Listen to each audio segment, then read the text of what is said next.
혹시 여러분들은 원정 화장이라는 말 들어보셨습니까? 장례를 치러야 하는데 가까이에 화장장이 없어서 멀리까지 다녀오는 상황을 부르는 말입니다. 부족한 화장시설 때문에 요즘엔 이런 말도 생겼습니다. 3일차 화장률. 3일인 장례 기간 내에 화장을 끝내는 경우가 얼마나 되는지 알려주는 통계인데요. 요즘 수도권에선 40%대까지 떨어지고 있습니다. 오늘은 이처럼 심각해지고 있는 수도권의 장사시설 문제를 집중 보도합니다. 먼저 화장을 위해 멀리 원정 화장에 나서고 3일장이 아닌 4일장을 해야 하는 실태를 박희봉 기자가 취재했습니다. 지난 2019년에 문을 연 강원도 원주 추모공원입니다.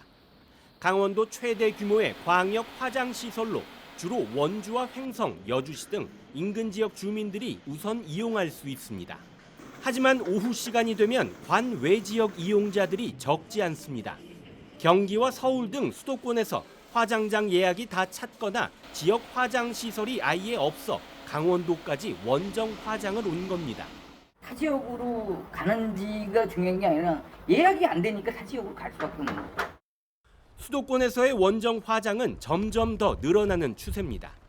비교적 가까운 천안과 세종, 그리고 청주, 제천, 원주 등 예약만 된다면 충청, 강원권까지 먼 길을 가야 하는 실정입니다. 오늘 발일인데 예약을 못하면 이틀 전에 하루 더 상을 치를 수는 없잖아요. 그러니까 어느 시간대가 됐든 어디가 됐든 이게 잡는 거죠. 그게 뭐 제천이든 충주든. 화장장이 부족해 3일장을 못 치르고 4일장이나 5일장 이상을 치르는 경우도 만연합니다. 특히 고령 사망자가 늘어나는 가을 환절기에는 화장장 수요가 폭증해 상황이 더 심각해집니다. 거주 지역에 화장장이 없어 관외 시설을 이용해야 하는 경우 화장 일정 잡기가 하늘의 별 따기란 말이 나올 정도입니다. 화장장이 있는 관내 같은 경우에는 조금 그래도 유리합니다. 이제 우선권이라기보다는 이제 더 많이 배정이 돼 있기 때문에 수원분이 수원 연화장 가는데 큰 불편이 없지만 오산분이 수원 연화장 가려면 좀 불편합니다. 경기 고양과 파주시 그리고 서울 시민들이 이용하는 서울시립승화원.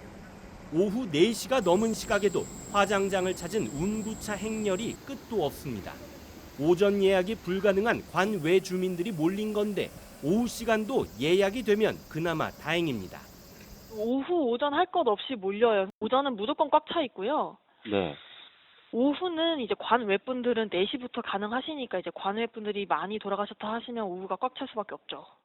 전국에서 가장 인구가 많은 경기 지역의 화장장은 현재 5곳뿐입니다.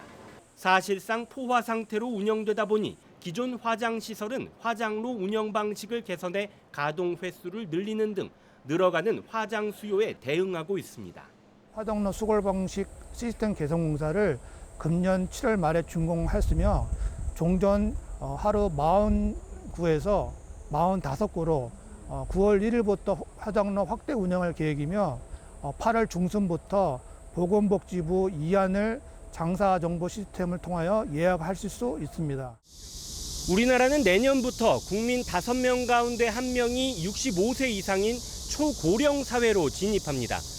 갈수록 심화되는 화장장 부족 사태를 해결하기 위한 대책 마련이 시급하다는 목소리가 높아지고 있습니다. BTV 뉴스 박희웅입니다.